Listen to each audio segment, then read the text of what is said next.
David Livingston ಎಂಬ missionary ವೈದ್ಯಕೀಯ ಶಾಸ್ತ್ರದಲ್ಲಿ ಪರಿಣಿತರಾಗಿದ್ದರು.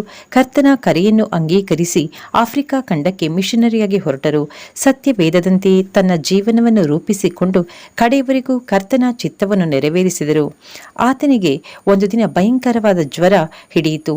ಆದರೂ ಆತನು ಆಫ್ರಿಕಾ ಕಾಡಿನಲ್ಲಿ ಒಂದು ಚಿಕ್ಕ ಗುಡಿಸಲಿನಲ್ಲಿ ದೇವರೊಂದಿಗೆ ಮಾತನಾಡುತ್ತಾ ಪ್ರಾರ್ಥಿಸುತ್ತಾ ಇದ್ದರು.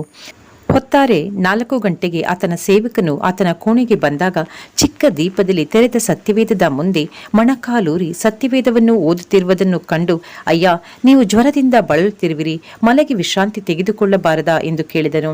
ಅದಕ್ಕೆ ಏನು ಉತ್ತರ ಕೊಟ್ಟರು ಗೊತ್ತೇ? ಸತ್ಯದ ಬೆಳಕಿನಲ್ಲಿ ನಾನು ಕರ್ತನ ಆಜ್ಞೆಗಳಂತೆ ಜೀವಿಸಿದೇನೋ ಎಂದು ಪರೀಕ್ಷಿಸಿಕೊಳ್ಳುತ್ತಿರುವೆನು.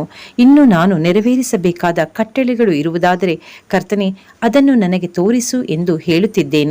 ನಾನು ಮರಣ ಪರ್ಯಂತ ನಂಬಿಗಸ್ತನಾಗಿರಬೇಕಲ್ಲವೇ ಎಂದು ಹೇಳಿ ಪ್ರಾಣ ಬಿಟ್ಟನು.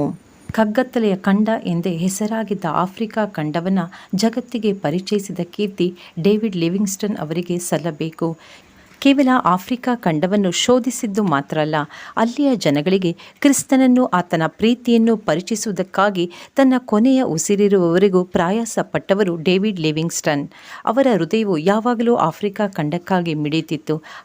ಹಾಗಾಗಿಯೇ ಅವರ ಹೃದಯವನ್ನು ಆಫ್ರಿಕಾ ಖಂಡದಲ್ಲೂ, ಅವರ ಪಾರ್ಥಿವ ಶರೀರವನ್ನು ರಾಜ ಮರ್ಯಾದೆಯೊಂದಿಗೆ ಇಂಗ್ಲೆಂಡ್ನಲ್ಲೂ ಸಮಾಧಿ ಮಾಡಿದರು.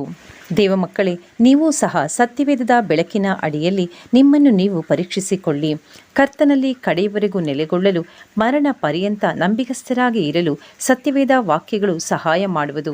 ಕತ್ತಲೆಯಲ್ಲಿ ದಾರಿ ದೀಪವಾಗಿ ಮಾರ್ಗ ತೋರಿಸುವುದು.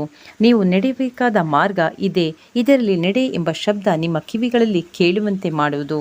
ದಾವೀದನು ತನ್ನ ಇಕ್ಕಟ್ಟಿನ ಪರಿಸ್ಥಿತಿಗಳಲ್ಲೆಲ್ಲ ಸತ್ಯವೇದ ವಾಕ್ಯಗಳನ್ನು, ಕರ್ತನ ಆಜ್ಞೆಗಳನ್ನು ದೃಢವಾಗಿ ಹಿಡಿದುಕೊಂಡಂತೆ ನೀವು ಕರ್ತನನ್ನು ದೃಢವಾಗಿ ಆತುಕೊಳ್ಳಿರಿ.